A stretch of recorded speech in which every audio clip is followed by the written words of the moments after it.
Welcome back to another episode of The Business of Boutique Fitness. I am your host, Rachel. I am a coaching consultant for Studio Grow.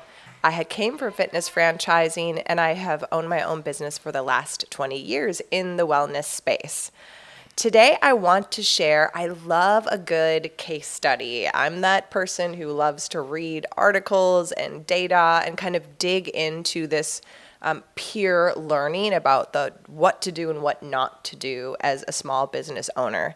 So really, our case study today is going to look at you're booked solid, but you're still not profitable. So frustrating. That was me, and I think that was a lot of us. My client owns this lovely yoga and reformer Pilates studio in Colorado. She's in somewhat of a transient city. She has a lot of snowbirds come through. She's got a local college, but a ton of active, health-minded clients in her area. So she felt like she was doing everything right. But month after month, her profit was razor thin, and she came to us saying that I'm exhausted, I'm teaching too much, I'm managing too much, I'm running the front desk, I'm managing our marketing, and I'm still not able to pay myself. And my end goal is to expand, to have a bigger space and studio, but I can't do that. I feel like I'm just kind of capped out. I can't add more classes, and I can't hire more people because I'm booked but not profitable. So we started looking at, we went through all of her KPIs and started to identify what are the challenges, and a few came up. So the first was she was definitely undercharging. Even things like her drop-in rate was $18 compared to her market drop-in was closer to $25 to upwards to $40. And this is common in vacation to travel areas because you do get a lot of drop-ins. They are on vacation. They are willing to spend more. So bump up that drop-in rate.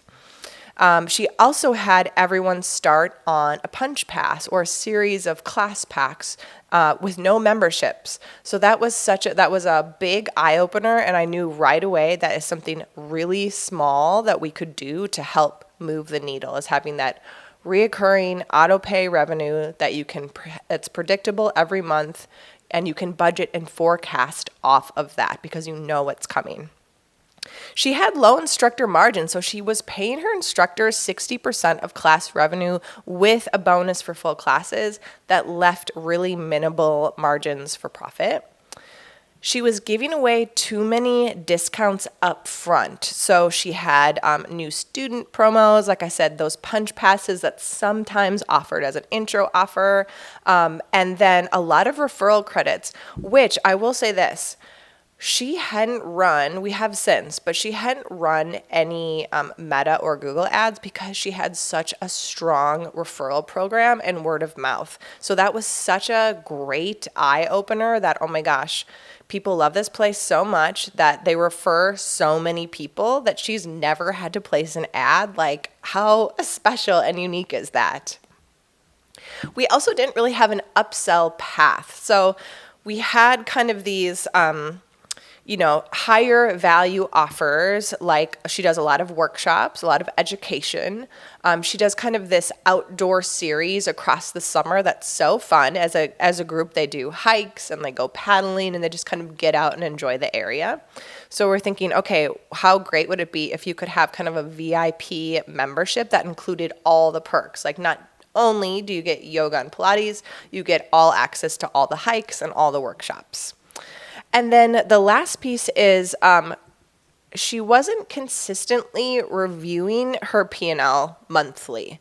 And because of that, there wasn't a clear fixed versus variable costs. So we just simply also got into the habit of, we have these great key performance indicator, KPI trackers, tools that we use, both weekly, monthly, and quarterly. And so I simply just got her into the habit of every single week writing down her leads, intros, memberships, and cancellations, just so we could keep a pulse on that. Okay, so what we found, we know that there was a pricing mismatch, right? So her rates hadn't changed in almost 3 years, despite her rent also going up. And of course, the industry continues to evolve. Her instructor pay, she was paying them upwards of 60 to 70% in some cases, full house or not, and there was no room for margin. We also paused and audited her classes to make sure, sometimes you feel like you're fully booked or like you're out of capacity, but that's not true. So again, we dug into that data. We looked at every time slot, the type of class that was offered, the instructor, the time of day, the day itself, to see like a trend. Is it the classes that are full? Is it the instructor? Is it the time of day? Is it the class type? So think of it that way too. Like when you dig into looking at what you pay your staff, do a quick audit to make sure if you're going to trim some of your classes or add more, know where you're at first. Again, too many discounts up front. She had all those promos, punch passes, referrals, and that was also kind of eating away at our margins. Everybody was in on a deal, especially on their first visit. That no upsell, leveraging those higher value options into kind of this VIP experience. And then making sure, again, she was reviewing what we found in her KPIs. Okay. So here's what we changed, and I kind of already alluded to a little bit of this. We kept the couple punch passes around for her sales team, which was mostly her, to keep in her back pocket if needed. If she got a hard no from a client, she couldn't overcome the objection, she had that as an option to drop sell too, but we were no longer promoting those as the thing for people to buy. So we switched to tiered pricing and membership. We raised the drop-in rate. We built, again, because people weren't used to her having memberships, we had a 3-month, a 6-month, and a 12-month option that I would usually just choose 2 of those. But because she had never had it, we kind of wanted to do an experiment and see what people would gravitate to and then worry about pulling back an option down the road if one didn't sell. So her tiered memberships, we brought them up to closer to $109, $149, and $189. And this also added some value adds, mat rental, guest passes, and the highest tier also included those monthly workshops as well. Okay, instructor pay, we moved from a revenue share to just a flat rate plus incentives that were tied to attendance goals and retention. She also really, and remember, I know this can be challenging too if you have 1099 contractors, but you can still require them to and pay them to attend meetings.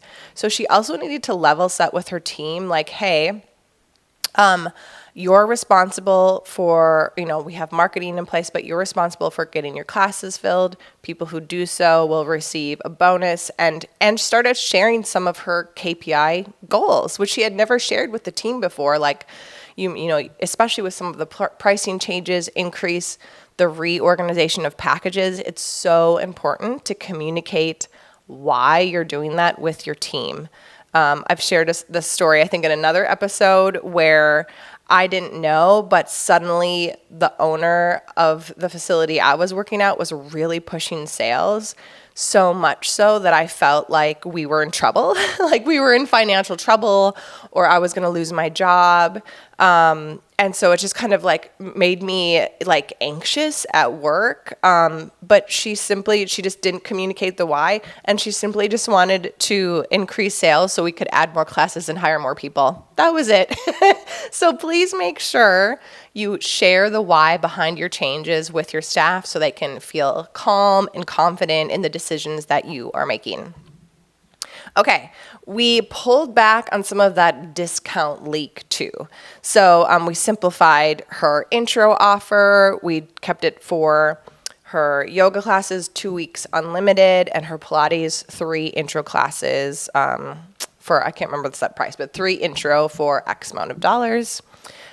We did plan a mountain retreat. We're still planning it actually now in the works. However, we have gotten an insane amount of people are already on the wait list and can't wait to purchase it. And we have bundled it into that top tier membership as well. So that was super exciting. And then again, we absolutely at the top of every week that we meet together, we cannot move forward in the call until she shows me those weekly KPI numbers, leads, intros, memberships. We still put the punch passes in there just to monitor it, and then cancellation. So again, getting into the habit, knowing her numbers, she should be able to rattle it off, and she should kind of know where everyone in the intro process is, right? Does she need to follow up? Does she need to send a welcome email? Whatever it might be. Okay, so we met, oh my gosh, so this has been about, let's see, we started working together, I think in October, so a little over 6 months. And she has seen I think I even let out a little scream. She has seen a 22% increase in monthly revenue. So she's taking home more and she's working less. And we think by next quarter, she will officially be able to pay herself in salary, not just as an instructor, which was a really big win.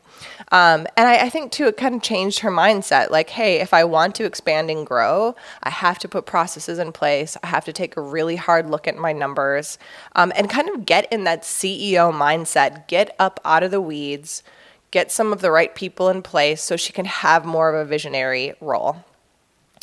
Okay, so if you are thinking, that's me, that's who I was, I am busy, I'm full, my classes are full, there's a wait list, but I'm not profitable, that is absolutely fixable.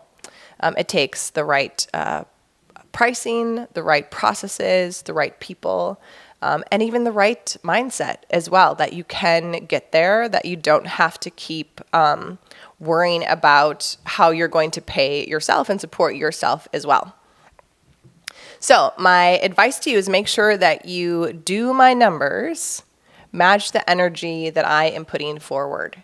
And if not, really take a deep dive, leverage your tools, leverage your people, get really curious and confident about raising your rates, tighten your margins, and step into your new role as a studio owner, not just a teacher or instructor. So if you are watching us out in the world, on YouTube, on any of our social media platforms, please send this on to someone you know that is passionate, that loves what they do, and are busy but not profitable. And make sure to like and subscribe.